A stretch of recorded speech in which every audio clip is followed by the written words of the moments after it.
여러분 안녕하세요. 한절 묵상입니다. 여러분 이번 주간도 잘 지내고 계시죠? 오늘 하루도 또 믿음 안에서 승리하시고 또 감사한 하루가 될 수 있기를 바랍니다.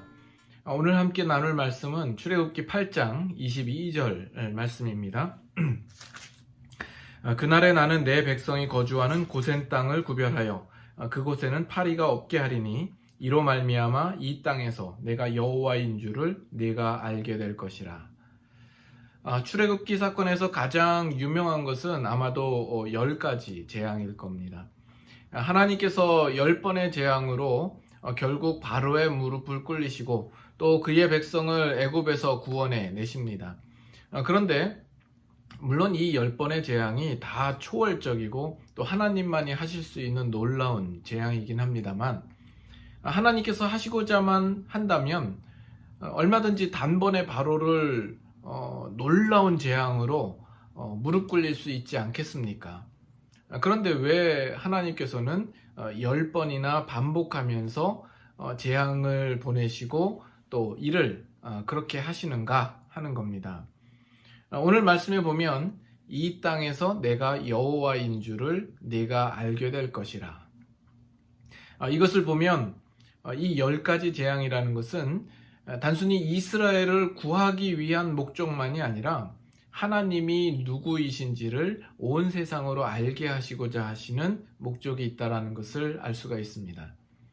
애굽 사람들과 이스라엘 백성들 그 모두에게 하나님은 누구이신가, 이것을 드러내기 위하여서 10가지 재앙을 보내셨고, 이 10가지 재앙은 하나님의 하나님 되심을 잘 드러내는 재앙들이었던 거죠.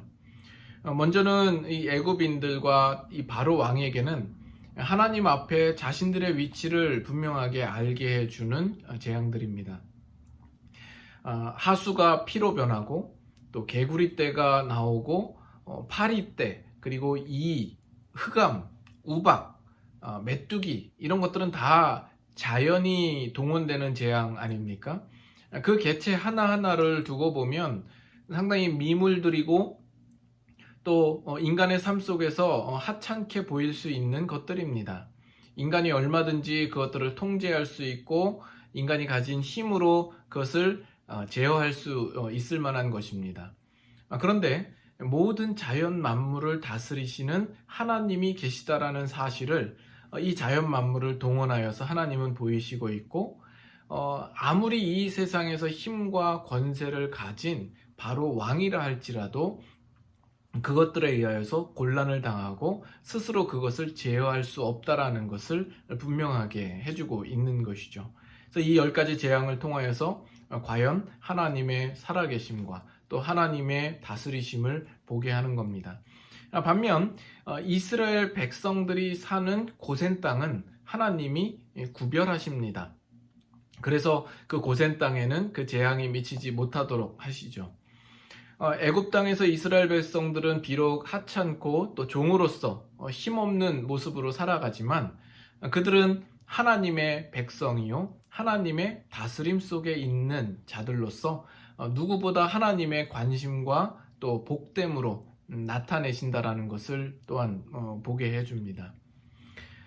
오늘 우리는 바이러스로 인하여서 여러 곤란을 당하고 또 온 세계가 난리입니다.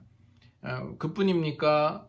요 근래에 들어서 지구 곳곳에는 메뚜기떼로 인하여서 힘들어하고 또 산불이 일어났는데 비가 오지 않아서 어려움을 겪고, 또 한국을 비롯해서 지금은 비가 많이 와서 또 물난리를 겪고 있는 것을 보게 됩니다.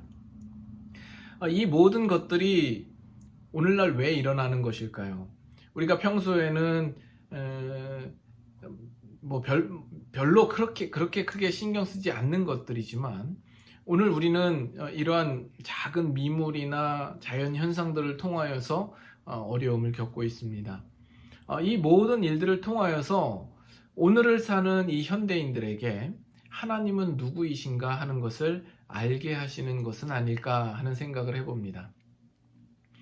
그렇지만 성경을 보면 바로는 끝까지 항복하지 않았습니다. 이와 같이 오늘날 많은 사람들도 끝까지 하나님을 인정하지 않고 또 하나님을 부인하는 자들이 있을 겁니다.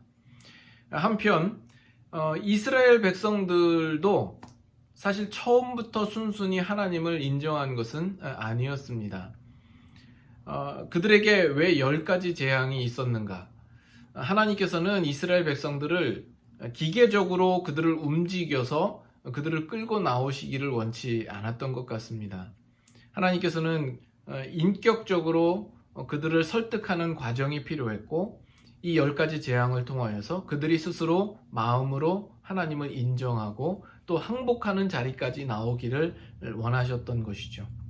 그래서 이스라엘은 결국 그 하나님의 뜻에 순종함으로 애굽을 나오게 됩니다. 지금의 상황을 통하여서 하나님께서는 우리에게 무엇을 바라실까요? 우리가 하나님의 하나님 되심을 더욱 분명하게 인정하고 그 하나님의 뜻에 순종하며 또 항복하는 하나님의 백성을 원하시지 않을까요?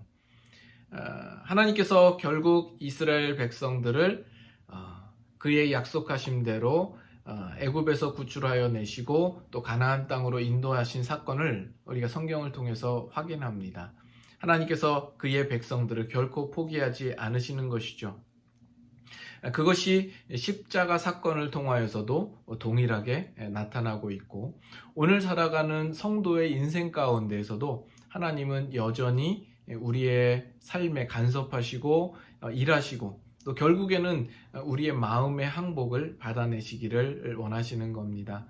오늘 우리 경험하는 이 모든 상황 속에서 우리가 한시라도 살아계신 하나님을 잊지 않아야 하겠습니다. 그 하나님 앞에 전적으로 마음으로 항복하고 정말 그분의 뜻을 구하는 우리 신앙 인생들이 다 되실 수 있기를 바랍니다.